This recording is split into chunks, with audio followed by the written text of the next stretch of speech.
Hello and welcome back, everyone. I'm sure my immense army of devoted fans was clamoring for another one of my insightful analyses of media, and I find myself beholden to oblige. So here we are. And I was thinking back on the two videos I've released so far and realized that I entirely unintentionally discussed both Judaism and Islam. So I thought it would only make sense for me to complete the trifecta in this video. That's right, I'll be discussing Terry Pratchett.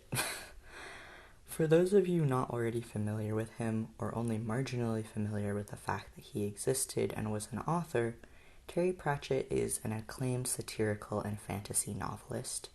He was the co-author of Good Omens along with Neil Gaiman, and his best-known and longest-running work is the Discworld series, which rounds off at just over 40 volumes. Discworld itself has several different sub-series, which range from detectives to civil wars to time travel, and if you don't believe me, those were actually all part of one sub-series known as the City Watch. Remarkably, one of the most mundane elements of the Discworld is that rather than a sphere, the world is a flat disk.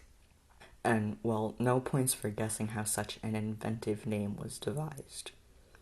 This disc is carried on the backs of 4 elephants, who in turn stand on the shell of the turtle, the Great Atuan, who swims quite contentedly through the void of space. The 13th book in the series, Small Gods, actually focuses on this as the basis for the story's conflict, because the perspective character, Brother, follows the strict religion of Omnianism, which believes that the world is round. Before I move ahead, I should warn that I will be spoiling some pretty significant sections of the book. Personally, I don't really think that this should be a problem, and I mostly won't be touching on the main story beats, and to be honest, a lot of what makes Small Gods and all the other books in this series so enjoyable isn't really anything to do with the plot itself. If you're truly a no-spoiler purist, I'll have to thank you for dropping by, and feel free to see yourself out by clicking the back button in your browser, or consider checking out some of my other videos. For the rest of you, I would still strongly encourage you to go read Small Gods, and really any other Discworld book once you're done here. I've been listening to the audiobooks from my local library, and the voice acting is really great, in case you're like me and only find time for books when you're on your way to somewhere else. This is my anti-ad read, by the way. Delete your Audible account, get a library card, and download the Libby app. It's like Audible, except it's free and doesn't give money to Amazon.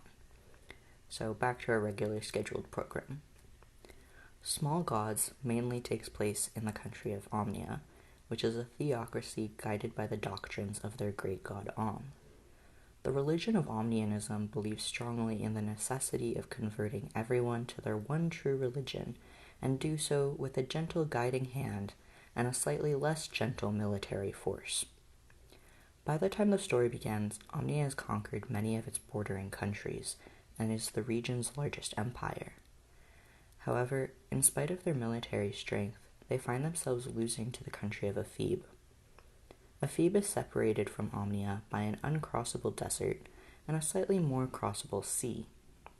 Since trying to march an army through the desert would be impossible, the war is primarily a naval one, and the naval strength of the Ephebians significantly outmatches that of Omnia. At the same time that this war is occurring, the Omnians are also expecting the emergence of the 8th prophet. All of the prior prophets received their enlightenment out in the empty, stretching dunes of the same desert that now separates these two warring nations. Even though the literal topography of a desert might seem pretty inconsequential in comparison to wars and prophets and a dying god, that's actually what I'd like to focus on here. Let's start with what might seem like a pretty straightforward question. What is a desert? The Oxford English Dictionary defines a desert as, "Are you seriously stealing this joke from Philosophy Tube?" Though most of us probably envision a desert as somewhere very dry, hot, empty, and with a lot of sand, deserts are actually categorized based on annual rainfall. This leads to the rather perplexing state of certain parts of the ocean being a desert. The Arctic is also a desert because it's so cold that it can only snow, which technically means that it has an annual rainfall of 0 inches. Depending on how far we're willing to stretch our categories, we could even call space itself a desert. As fun as it is to point out literal definitions, I can't think of anyone who would be asked to draw a desert and proceed to draw the ocean unless they were determined to be unnecessarily contrarian. Our conception of deserts ultimately shouldn't be thought of as equivalent to a literal desert. Our figurative deserts are filled with emptiness. When we trace the etymology of desert, we find it comes from the Latin desertum, meaning to have abandoned. This same meaning is still visible in modern English in words like to desert or deserter, which come from the same root. It's also pretty interesting to note that the Old English word for desert, before getting replaced by Latin, was Weston, which means void or desolate, and can still be traced to words like wasteland. This is a pretty interesting definition, because in defining deserts as emptiness, we turn landscapes into deserts, rather than describing the landscapes as they already exist. The city of Phoenix, Arizona, is not a desert. We might say that it's surrounded by a desert, but through the erection of some invisible barrier, the city itself isn't the desert. And, well, why not? It's not as if it magically gets more precipitation than the surrounding area. It's simply that Phoenix isn't a desert because it doesn't conform to our imagined desert. Deserts being equivalent to emptiness might be less of an absolute association for people who actually live in arid climates. And one of the countries that first comes to mind when I think of dry, arid landscapes is definitely England. In 1798, Napoleon invaded Egypt, and following this, British colonial interests in the surrounding region of the Middle East really took off. At the same time that Britain is off in the East committing colonialisms, the Romantic movement is really kicking off back in the West. Many English Romantic authors, receiving accounts of the exotic cultures and becoming enamored with their imaginations of these foreign lands, were quick to incorporate their ideas of the Middle East into their art and writing, creating what we now recognize as Orientalism. So, there are some problems here. At least for now, I'm going to be putting aside some of the larger ones like, the violence and exploitation inherent in England's colonial practices, and focus on a relatively inconsequential problem. Most of these writers and artists had never actually been to the Middle East or seen any of the things they were depicting. PhD candidate of art history at Yale, Sarah T. Weston, describes Romantic contemplations of the desert were not made on plein air. They were written at a distance. As such, the desert, uniquely among natural subjects, is an abstraction, remote from their being, fuzzy, imprecise. Green nature was something that could be depleted, conserved, mined, restored. But the desert was already depleted, the apocalyptic telos of the Anthropocene already realized. I want to put a pin in this here, specifically this idea of a desert being the realization of man-made destruction of the environment. Just keep that in the back of your mind for now, and I'll come back to it in a bit. As a part of imagining a desert that's removed from the experience of the actual physical environment, this imagined desert is made to no longer be a place. Where other stories might present a city or a forest as the setting for the plot to occur in, deserts are more commonly relegated to being symbolic of something else or present only as transitory locations.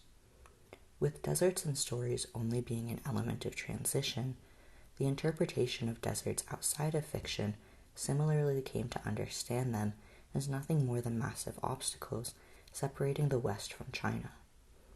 The same sentiment was present in the Romantics' art, as the desert was reduced to a form of in-between that existed only to be traveled over, but never served as the destination itself. Here we arrive back at Terry Pratchett. There are actually 2 deserts in Small Gods. The first is the one I already mentioned that lies between Omnia and Ephebe. Whether it be the Omnian military crossing the dunes to attack Ephebe, or Brother's later lonely trek back to Omnia, it's not difficult to see that the desert isn't a location, but a means of transition.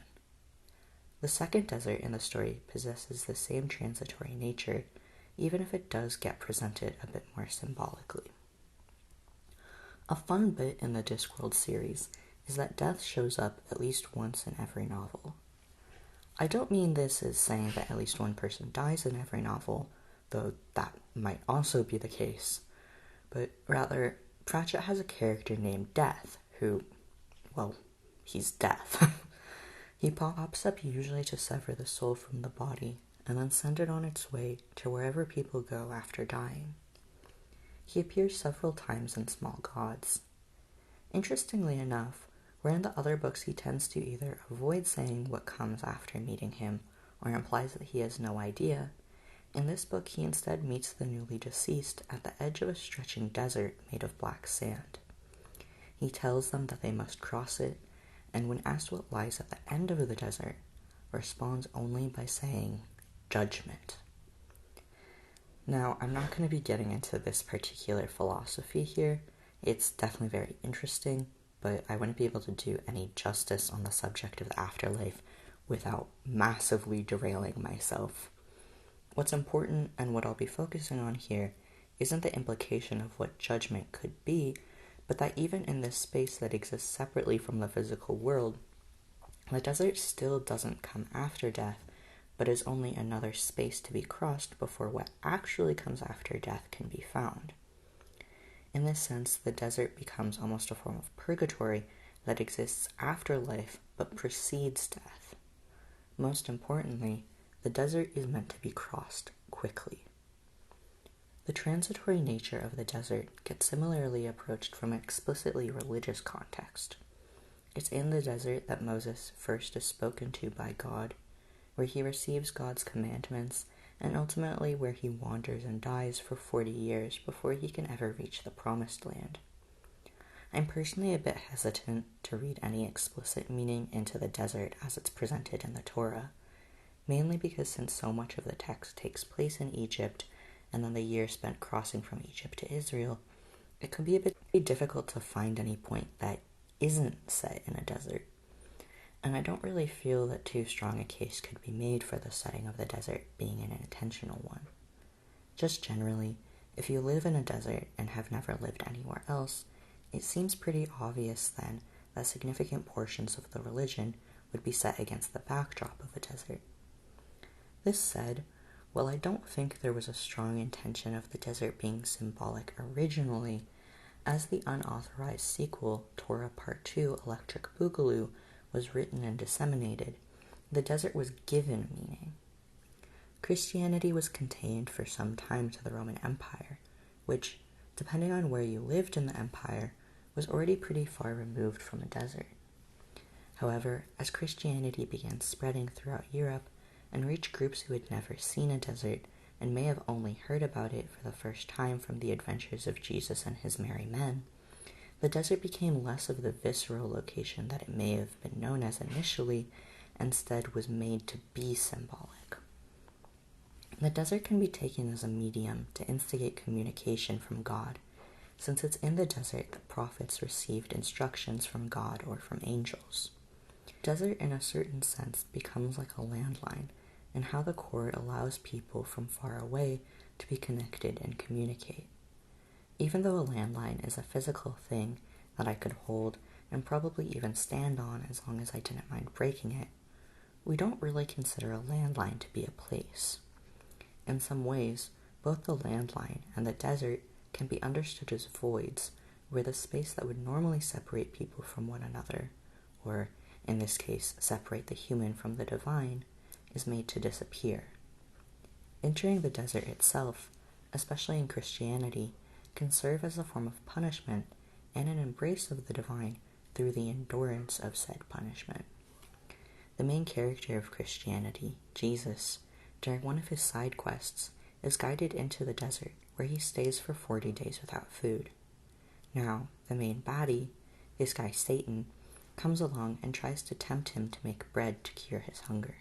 And from this, we can clearly see that the sudden trend of baking bread at home during the early stages of the pandemic was actually a satanic plot to just pretend that you didn't hear that and go back to your sourdough starters. The full story of Jesus' interaction with Satan in the desert arguably has more to do with the idea of faith than that of punishment or the desert itself.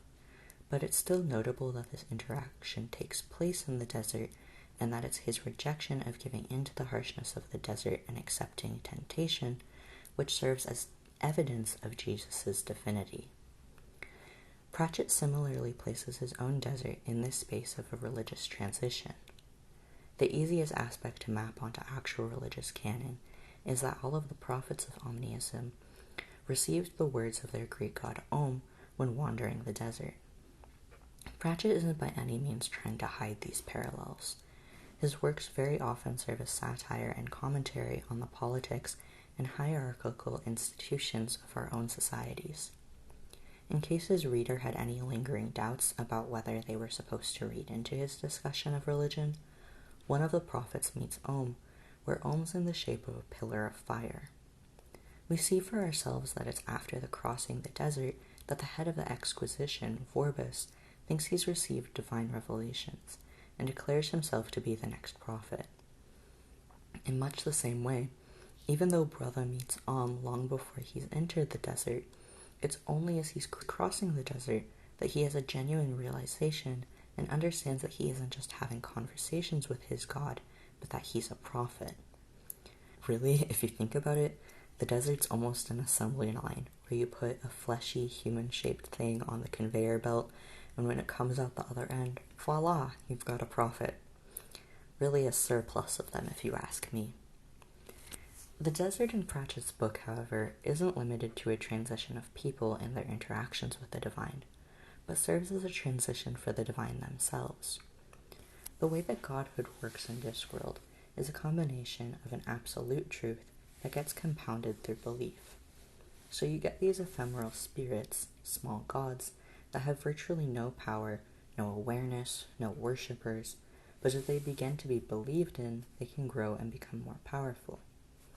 It's the desire of all small gods to be believed in, so they linger in the desert trying to tempt worshippers.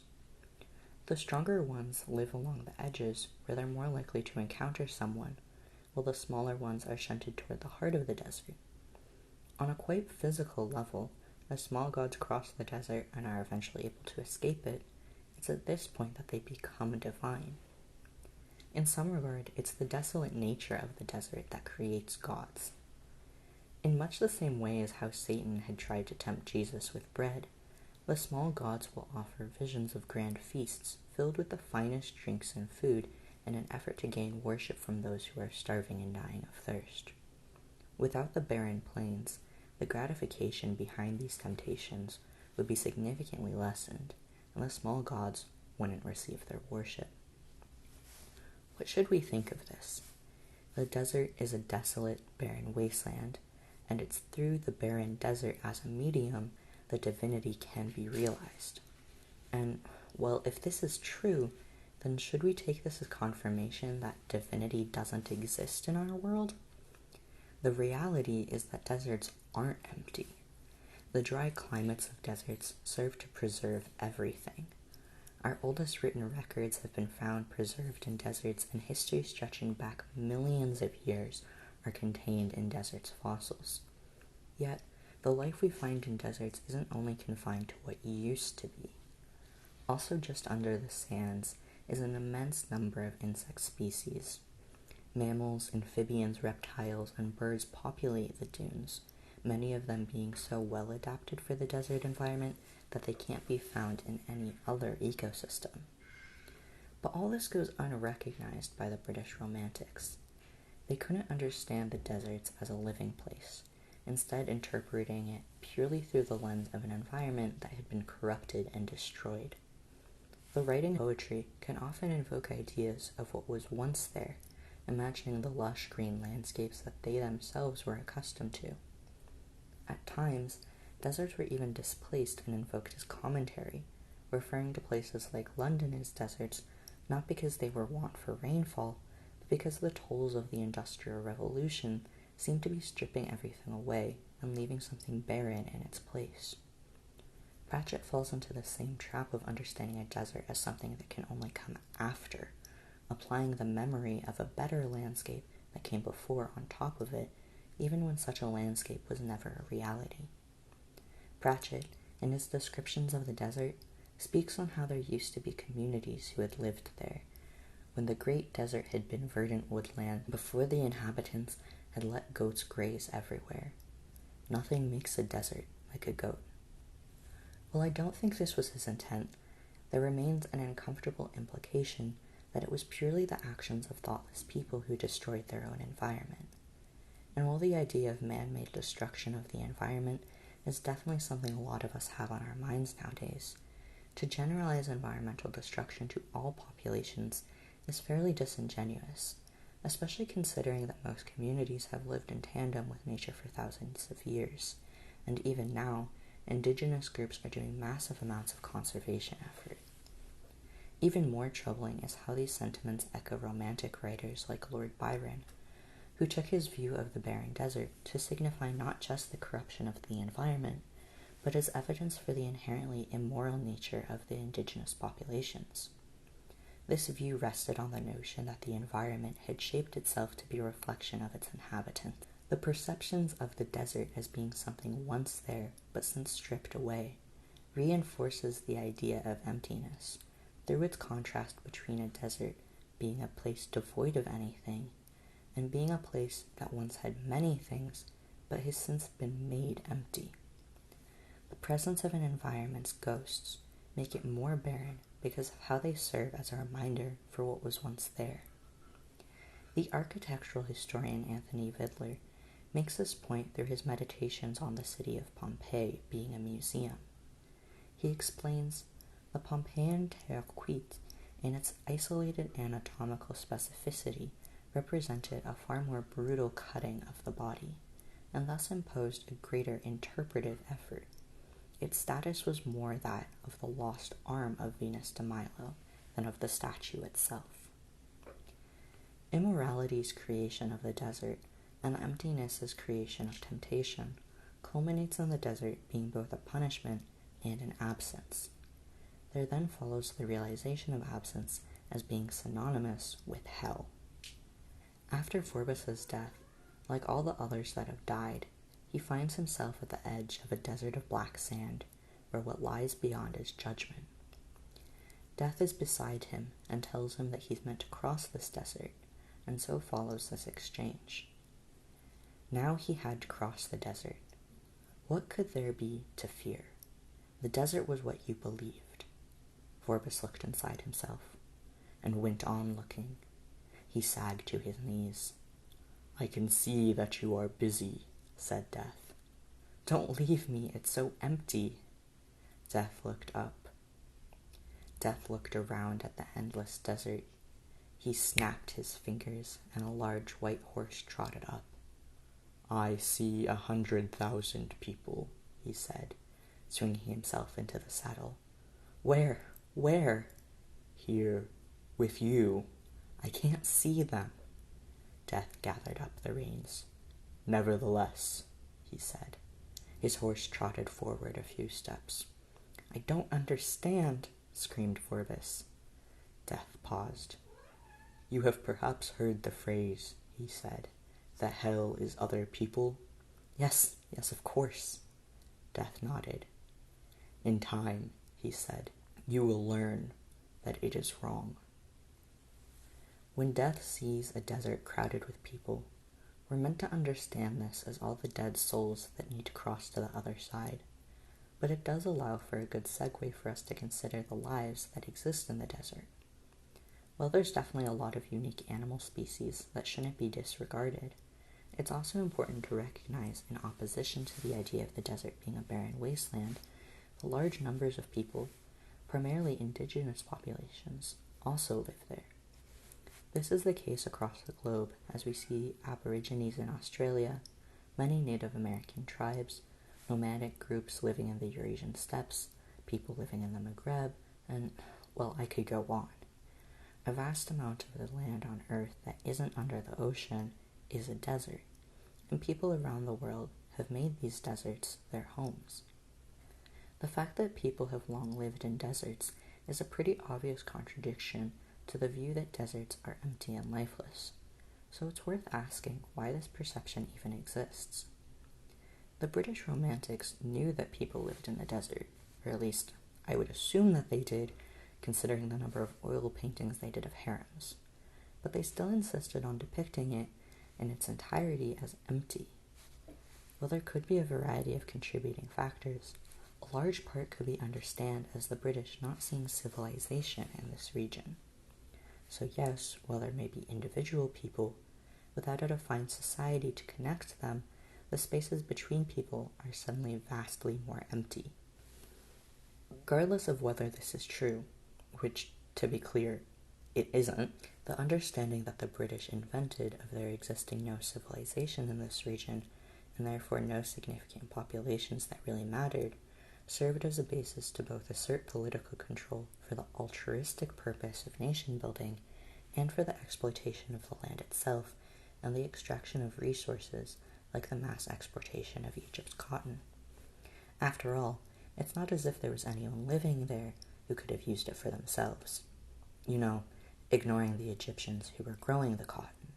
But once you ignore all the people already living there, it's basically totally empty. The really insidious part of this is how the initial assumption of a barren landscape simultaneously serves as the vehicle for its realization. If we consider examples like Soviet occupation of Uzbekistan, way too many crops were grown in the region compared to the actual amount of water available, which after the first year led to the topsoil becoming extremely dry and with nothing able to grow. This parallels the American Dust Bowl, where the native populations living there were forced out so the land could be given to white settlers. With all the land suddenly being used for crops and tearing out the grasses, it eventually culminated in massive droughts and sandstorms. What I'd especially like to focus on here is how the Cold War and Cold War-era discourses in particular benefited from and promoted the idea of the wasteland, namely in that the theoretical empty landscapes of the desert would be the perfect regions for weapons testing. It was noted that for such land-hungry techno-science to be conducted, the desert needed to be deemed useful for nothing other than, by the grace of God, military development. The giant of the Cold War, more so than either the Soviet Union or the US, was nuclear power. It would be the deserts that were the practice grounds and realization of the nuclear bomb's destructive force. Jonathan Kumintjara Brown, born in 1960, was an Australian Aborigine who was taken from his birth family to be adopted by white Anglo-Christians. As he grew older, he sought to reconnect with his origins and was able to find his birth family and learn about his histories and relationship with the land. He also learned that this very land that he was only now returning to had been made completely uninhabitable from weapons testing. Though the land belonged to the Aborigines living in the region, the British government superimposed their own understanding of the desert being an unclaimed wasteland and repurposed it for the testing of nuclear bombs. The sands became dangerously irradiated, and an area that had once belonged to life was forcibly realized as barren. Brown was understandably horrified and furious about this, and began making political artworks to shed light on the continued violence of settler colonialism. He painted large swaths of black and white spiraling lines to represent the desert landscape and symbolize important sites. He collected sand from the bombed areas and layered them over the landscapes he had painted, this obstruction of the symbolic topography being in parallel to the British's own actions. Though his work received acclaim, he himself became a grim example of performance art when at only age 37 he died of cancer due to his continued exposures to the radioactive sands. The radiation itself reveals the ghosts that such wasteland discourses have created. Aside from being simply invisible, radiation has become an avisual phenomenon whose imperceptible presence psychologically physiologically and spiritually transforms a banal place into one that is strange, haunted, and deadly. The British weren't alone in the creation of wastelands. Whether subconsciously or not, such testing simultaneously imagined the deserts as completely empty, while also enacting it as violent politics against the native populations in the region. The U.S. conducted many tests in the Pacific Proving Grounds, resulting in nuclear fallout and significant contamination of the Marshall Islands, which are a U.S. territory. China had similar policies, carrying out their own tests in Xinjiang with the weaker populations were at significant risk of exposure. What continues to occur with this form of colonialism is not a discovery that it is the truth that deserts are empty, but instead the colonialism became a determination and creation of this as the truth. Something becoming true because of the way it's thought of isn't an inherently bad thing. In many ways, this is what happens with all social constructs. But we should also consider this as going a step further, as beliefs come to literally alter physical reality.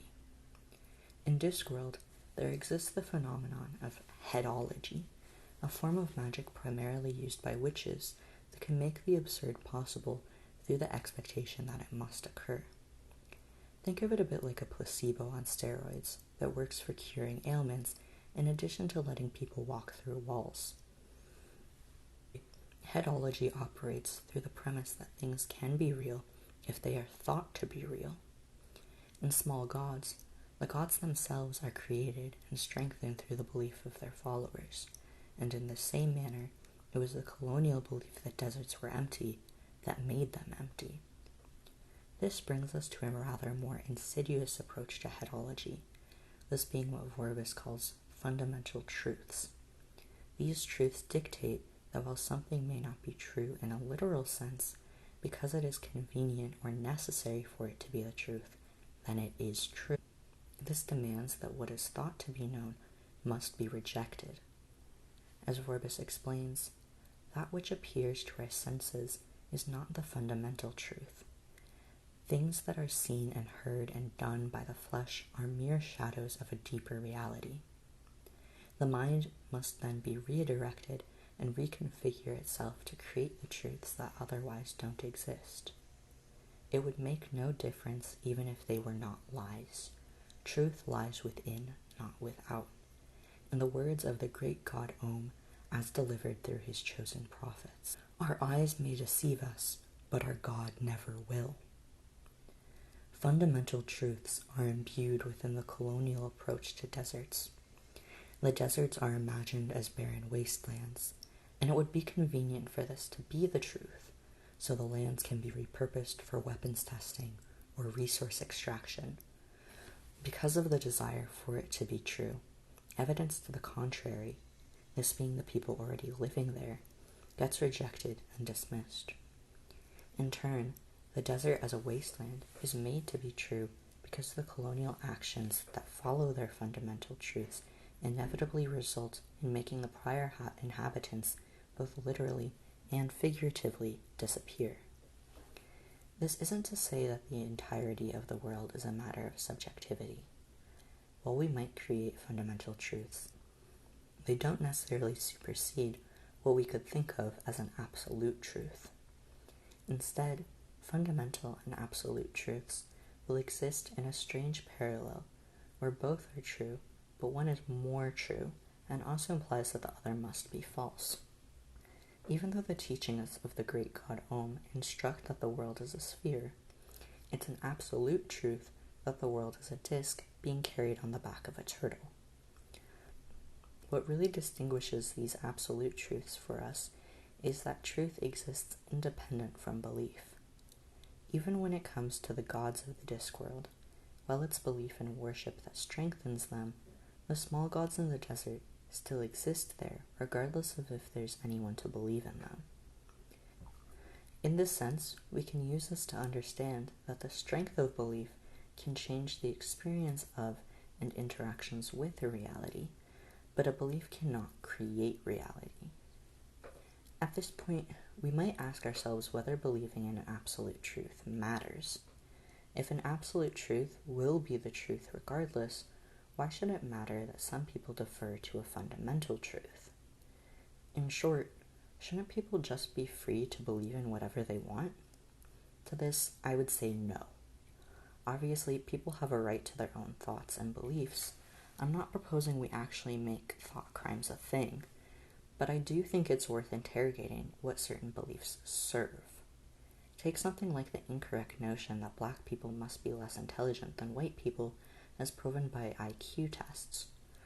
Right off the bat, we can recognize the racism here and how it reinforces and encourages discrimination. And in case any of you in my audience want to learn more about exactly how this claim is wrong on multiple levels, I would direct you to a very thorough refutation by the YouTuber Sean, which I'll link in the description below.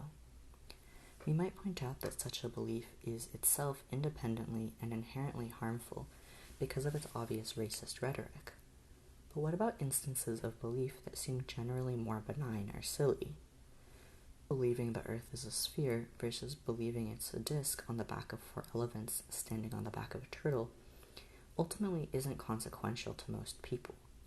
Sure, it matters if you're involved with things like astronomy or meteorology, but in the day-to-day life of an average person, it just won't have any noticeable impact. Shouldn't being a flat earther be fine then? Conspiracy theories like that of flat Earth inevitably prompt questions along the lines of, if the Earth is flat, why are people hiding the truth and claiming it's round? The answer to this generally will circle around to accusing Jews of orchestrating some grand nonsensical conspiracy, and this in turn further ingrains justifications of violence against Jews and other minority groups. We saw this same issue carried out with the wasteland discourse, which should have been a false but ultimately inconsequential perception of deserts being barren, instead served to justify the appropriation of the land and the infliction of violence against the populations living there. Ultimately, people are free to think whatever they want, but thoughts themselves aren't neutral entities. It's important to consider how our beliefs may create skewed understandings of reality, and how these beliefs may encourage certain actions to be carried out in service of them. At the end of the day, I think we can all agree that the most important thing for us to remember is that you should get a library card and read the entirety of the Discworld series. Thanks for listening all the way through. Would anyone believe me if I said I had intended for this video to be about a quarter of the length it actually ended up being? I thought, oh, I'll just have a fun time analyzing some of the ideas in a book I like, and it'll give me an excuse to reread it. And then, well, this happened. I don't really have an excuse, but also this is my channel, so I can do whatever I want. If you made it this far, I'd have to assume you found what I had to say interesting, so it'd be cool for you to go check out the other videos I've made, and be sure to like and subscribe and hit the notification bell if that's a thing, and generally do all the things that make the YouTube algorithm happy. Well, that's all from me, folks, and I'll see you in the next video.